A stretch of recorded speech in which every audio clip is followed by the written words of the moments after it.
ओम शांति। ओम शांति। ओम शांति। 12/9/23 प्रातः मुरली। ओम शांति। बाप दादा मधुबन। मीठे बच्चे, तुम्हें 100% सर्वगुणों में संपन्न बनना है। दिल दर्पण में देखना है कि हम कहाँ तक पावन बने हैं। प्रश्न है, तुम बच्चे कौन सा उत्सव रोज मनाते हो और मनुष्य कौन सा उत्सव मनाते हैं? उत्तर है, तुम दैवी धर्म की स्थापना का अर्थात भारत को स्वर्ग बनाने का उत्सव रोज मनाते हो। रोज तुम्हें मनुष्य को देवता बनाने की सैपलिंग लगानी है। वे मनुष्य तो जंगल के कांटों की सैपलिंग लगाते और नाम देते हैं वनोत्सव। तुम कांटों से फूल बनाने का उत्सव रोज मनाते हो। तुम्हारे जैसा उत्सव और कोई मना नहीं सकता। गीत है, मुखड़ा देख ले प्राणी जरा दर्पण में। ओम शांति। यह किसने कहा? यहाँ तो है ही बाप और बच्चों का सम्मुख मिलन। बच्चों को अब दिव्य चक्षु ज्ञान का तीसरा नेत्र मिला है देखने के लिए, क्योंकि पतित अथवा पाप आत्माएं तो सब थे। पतितों को पावन बनाने के लिए बाप श्रीमत देते हैं। यह श्रीमत देने वाला कौन है, उनको भी समझाना चाहिए। वही बोलते हैं, आत्माओं को आत्मा जानती है, मैंने इस शरीर से अच्छे कर्म किए हैं या बुरे कर्म किए हैं। बाबा तुम बच्चों को समझ देते हैं, यह तो जरूर है सब पतित थे। अभी तुम देखो हम कहाँ तक पावन बने हैं और दैवी गुण धारण किए हैं। दैवी गुण धारण कराने वाला है सर्व गुणों का सागर बाप। वह बैठ समझाते हैं, मनुष्य तो गाते हैं, मुझ निर्गुण हारे में कोई गुण नाही। खुद कहते हैं हमारे में गुण नहीं है। अब तुम बच्चों को फिर 100% सर्वगुण संपन्न बनना है। कहते हैं अपने दिल दर्पण में देखो, जब सर्वगुण संपन्न बनेंगे तब ही तुम श्री लक्ष्मी व श्री नारायण को वर सकेंगे। पहले पहले तो बाप का परिचय देना चाहिए, ऐसा जो बेहद का बाप है, जिसके लिए गाते हैं तुम माता पिता। उस परम पिता की बड़ी महिमा है। कहते हैं शिवाय नमः। अब वह तो स्वर्ग का रचयिता है, जरूर हमको बाप से स्वर्ग का वर्षा लेने का हक है। बेहद के बाप का वर्षा स्वर्ग की बादशाही है जो हमको देते हैं। भारत को स्वर्ग की बादशाही थी, अभी नहीं है, जरूर बाप से ही मिली थी। भारत ही सचखंड बनता है। सच शिव बाबा का यह जन्म स्थान है। यह कोई नहीं जानते। शिवरात्रि गाई जाती है, वह कौन सी? श्री कृष्ण की वीरात्रि, शिव की वीरात्रि दिखाते हैं। श्री कृष्ण का तो माँ के गर्भ से जन्म हुआ है। शिव बाबा के लिए जन्माष्टमी तो उत्सव में नहीं, कहीं बाबा कह रहे हैं शिव बाबा के लिए जन्माष्टमी तो वास्तव में नहीं कहेंगे। शिव बाबा आते ही तब हैं जब ब्रह्मा की रात होती है। रात के बाद दिन अर्थात कलयुग का अंत और सतयुग की आदि होती है। इसको कहा जाता है घोर अंधियारी रात। यह बेहद की बात हो गई। हद की रात तो होती ही है, परंतु कलयुग अंत को घोर अंधियारा कहा जाता है। ज्ञान अंजन सतगुरु दिया। सतगुरु ज्ञान सूर्य बाप को कहा जाता है। पहले पहले तो बाप और वर्षे का परिचय देना है। समझो कोई बादशाह को बच्चा नहीं है, किसी गरीब के बच्चे को गोद में लेता है तो सच्चा, बाबा कह रहे हैं, तो बच्चा दिल में जानता है ना कि मैं गरीब था, अब मैं बादशाह का बच्चा हूँ। तुम भी जानते हो हम रावण का बनने से बहुत गरीब कंगाल बन गए हैं। अभी हम बेहद के बाप के बने हैं, उनसे हमें स्वर्ग का वर्षा मिलता है। यह अच्छी तरह परिचय देना है और फिर लिखा कर लेना है, हमको बेहद बाप से बेहद का वर्षा मिलता है। यह ज्ञान और कोई दे नहीं सकता। सन्यासी तो घर बार छोड़ जाते हैं, वह फिर माँ बाप चाचा मामा आदि कहलाने से निकल गए खल्लास। यहाँ तो गृहस्थ धर्म की बात है, वह गृहस्थ धर्म का त्याग करते हैं। तुम बच्चों को बाप समझाते हैं, तुम सो देवी देवता गृहस्थ धर्म में थे, सर्वगुण संपन्न संपूर्ण निर्विकारी थे और तुम स्वर्ग के मालिक भी थे। फिर पूज्य से तुम पुजारी बन अपनी पूजा भी करते हो। जब तुम पूज्य सो देवी देवता हो तो तुमको वहाँ पूजा करने की दरकार नहीं है। वैसे ही भारत देवी देवताओं का पूज्य कुल था, अभी पूज्य से पुजारी बने हो। फिर तुम बच्चों को पुजारी से पूज्य देवी देवता बनना है, इसीलिए ही गाया जाता है, आपे ही पूज्य आपे ही पुजारी। बाप पूज्य और पुजारी नहीं बनते, बाप तो सदा पूज्य है ही। भक्ति मार्ग में ब्राह्मण लोग मंदिर में शिवलिंग रखते हैं, फिर बाप की बैठ पूजा करते हैं, हम उनके बच्चे हैं। हे परमपिता परमात्मा ऐसे कहेंगे ना, वह तो है निराकार, आत्मा भी है निराकार। शिव के पास जाते हैं तो कहते हैं परमपिता परमात्मा निराकार शिव, यह आत्मा ने कहा इन ऑर्गन्स द्वारा। अभी तुम बच्चे यह भी जान गए हो कि जो अच्छे कर्तव्य करके जाते हैं तो उन्हों की महिमा की जाती है। अभी तुम माता पिता उस निराकार को ही कहते हो। तुम्हारे सहज राजयोग और ज्ञान की शिक्षा से हम सुख गनेरे पाएंगे, उसके लिए तुम पुरुषार्थ कर रहे हो। कितनी सहज बात है, तुम प्रजापिता ब्रह्मा के बच्चे बीके के प्रैक्टिकल में हो, सम्मुख बैठे हो। शिव बाबा और ब्रह्मा बाबा दोनों के सम्मुख हो। शिव बाबा को अपना शरीर तो है नहीं, तुम जानते हो। शिव बाबा इनके मुख द्वारा राजयोग सिखला रहे हैं। श्री कृष्ण तो छोटा बच्चा है, वह कैसे कहेगा कि देह सहित देह के सभी संबंधों को भूलो, अपने को आत्मा समझो, यह श्री कृष्ण तो कह न सके। यह तो बाप ही कह सकते हैं, तो यह बड़ी भूल हुई है ना। लक्ष्मी नारायण से लेकर यथा राजा रानी तथा प्रजा, उन सब को तो सुख मिला हुआ था, वही सब 84 जन्म ले तमो प्रधान बने हैं। मूल लक्ष्मी नारायण हुए ना, यथा राजा रानी तथा प्रजा।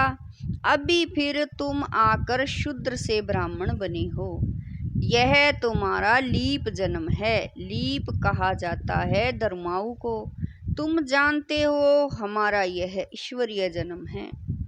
दिन प्रतिदिन बाबा नई नई पॉइंट समझाते रहते हैं। जहाँ तक जीना है अंत तक तुमको पढ़ना है, पॉइंट्स निकलती रहेगी, ऐड होती जाएगी। ज्ञान यज्ञ भी अंत तक चलना है। रुद्र यज्ञ रचते हैं, मिट्टी के शालिग्राम बनाकर उनकी बैठ पूजा करते हैं। आत्मा की पूजा होती है। तुम जीव आत्माओं ने ही भारत को सिरताज बनाया है, तो आत्माओं की पूजा करते हैं। परम पिता परमात्मा बाप के साथ तुम भी सर्विस कर रहे हो, तो शिवलिंग के साथ शालिग्राम भी बनाते हैं। तो मुख्य पहले पहले बाप का परिचय देना है। शिव बाबा ने जन्म लिया, परंतु माता के गर्भ से थोड़े ही जन्म लेते हैं। वह है ही निराकार। जैसे कोई शरीर छोड़ देता है, फिर उनकी आत्मा को बुलाते हैं श्राद्ध खाने के लिए, तो आत्मा को खिलाते हैं ना। आत्मा ही स्वाद लेती है, कड़वा मीठा दुख सुख यह आत्मा को भासता है। आत्मा में ही संस्कार हैं। आत्मा को सुख व दुख तब भासता है जबकि शरीर है। बाबा ने समझाया है सजा कैसे मिलती है। सूक्ष्म शरीर भी नहीं, स्थूल शरीर धारण कराए सजा देते हैं। गर्भ जेल में सजा खाते हैं, त्राही त्राही करते हैं, बस मुझे बाहर निकालो। गर्भ महल का भी मिसाल दिया हुआ है। बाहर निकलने नहीं चाहते थे, यह दृष्टांत है। सतयुग में गर्भ भी महल बन जाता है। कोई बाबा कह रहे हैं वहाँ कोई पाप होता नहीं। अभी तुम जानते हो पतित कैसे हुए हैं। नाम ही है अजामिल जैसे पतित। बहुत पाप करते हैं, पावन माना निर्विकारी। मूल बात ही विकार की है। इसीलिए पावन बनने के लिए सन्यासी घर बार छोड़ देते हैं।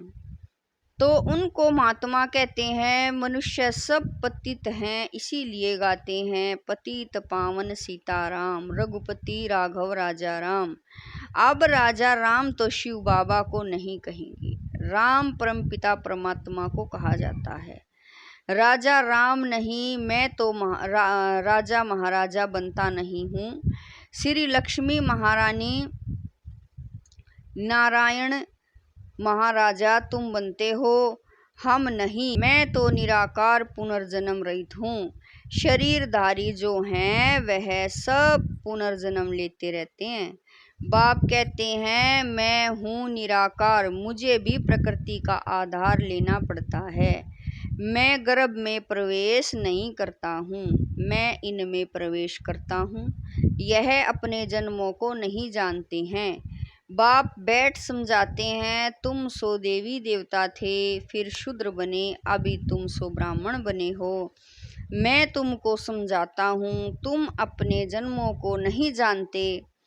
जो ब्राह्मण बनेंगे वही आकर समझेंगे। बाप कहते हैं इस प्रकार तुमने 84 जन्म पूरे किए हैं। कहा जाता है 21 पीढ़ी का वर्षा, बेहद का बाप बेहद सुख का वर्षा देंगे ना। लौकिक बाप से तो अल्पकाल का सुख मिलता है, अमर लोक में आदि मध्य अंत सुख है, यहाँ आदि मध्य अंत दुख है। तुम पार्वतियों को अमरनाथ शिव बाबा अमर कथा सुनाते हैं, सत्यनारायण की कथा भी वह सुनाते हैं। ज्ञान का तीसरा नेत्र देने की कथा है। भारतवासी सदा सुखी थे, बहुत पवित्र थे। पवित्रता हेल्थ वेल्थ थी, कभी कोई बीमार नहीं पड़ते थे। नाम ही है स्वर्ग। भारत प्राचीन स्वर्ग था और कोई धर्मखंड आदि वहाँ नहीं थे। झाड़ का थुर तो होगा ना, थुर में कौन रहते थे, बरोबर देवी देवताओं के चित्र हैं। वह था फाउंडेशन, परंतु अपने को देवी देवता धर्म वाले कहलाते नहीं। अभी उन्हों की राजधानी स्थापन हो रही है। तुम सतयुग का राधे कृष्ण का जोड़ा बन सकते हो। आओ तो हम आपको समझाएं, तुम सच सच स्वर्ग को का प्रिंस कैसे बन सकते हो। इस समय तो सब पतित हैं, कोई भी युक्ति से लिख सकते हो। कहते हैं सब धर्म मिलकर एक हो जाएं, परंतु यह कैसे हो सकता। एक धर्म तो सतयुग में ही था, एक मत एक भाषा थी, ताली नहीं बजती थी, विश्व के मालिक थे और कोई धर्म नहीं था। वह कैसे बने फिर और धर्म कैसे आए, यह कोई भी बुद्धि नहीं चलाते हैं। जब बिल्कुल ही पतित बन जाते हैं तब ही पतित पावन बाप आते हैं और धर्मों की पावन आत्माएं ऊपर से आती हैं। पहले धर्म स्थापक खुद आते हैं, फिर अपने पिछाड़ी औरों को बुलाते हैं, आओ। उनको तो सतो रजो तमो में आना है। जो भी आते हैं सबको सतो रजो से फिर तमो बनना ही है। परंतु अभी तुम पतित से पावन बनते हो, सब बुलाते हैं, गॉड फादर आओ, आ करके हमको हेवन में ले जाओ। वह हेवन कोई मुक्ति को, कोई जीवन मुक्ति को समझते हैं। तुम समझते हो हेवन जीवन मुक्ति को कहा जाता है। तुम्हारा सैपलिंग लग रहा है, वह फिर जंगल के कांटों का सैपलिंग लगा रहे हैं। रात दिन का फर्क है। उनका भी उत्सव मनाते हैं, वनोत्सव, झाड़ उगाने के लिए उत्सव मनाते हैं। तुम देवी धर्म स्थापन का अर्थात भारत को स्वर्ग बनाने का रोज उत्सव मनाते हो। रोज मनुष्य से देवता बनाने का पुरुषार्थ करते हो। कांटों से फूल बनाना, यह तुम्हारा रोज का उत्सव होता है। बागवान फिर जरूर इतना इनाम भी देंगे। बच्चों ने गीत सुना, हे प्राणी अपने दिल दर्पण में देखो, तुम स्वर्ग के देवी देवता बनने अथवा लक्ष्मी को वरने लायक बने हो। कोई अवगुण तो नहीं है, भले तूफान तो खूब आएंगे, माया छोड़ती कोई को नहीं है, बड़े बड़े दीपकों को भी बुझा देती है। उल्टे सुल्टे संकल्प तो खूब वार करेंगे, मजबूत रहना है, इसमें मुरझाने की बात नहीं है। बाप से योग तोड़ नहीं देना है, सबका खिवैया वह बाप है। विषय वैतरणी की बड़ी खाड़ी है, उसे तुम योग बल से पार करते हो। विषय सागर से पार होकर तुम क्षीर सागर में चले जाएंगे। विष्णु का राज्य क्षीर सागर में है, अर्थात घी की नदी बहती है।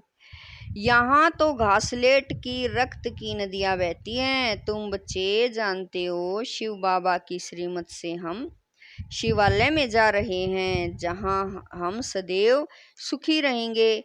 तुम सदा सुखी थे, माया ने दुखी बनाया है, गृहस्थ व्यवहार को अधर्मी बना दिया है। वहाँ है गृहस्थ व्यवहार धर्मी।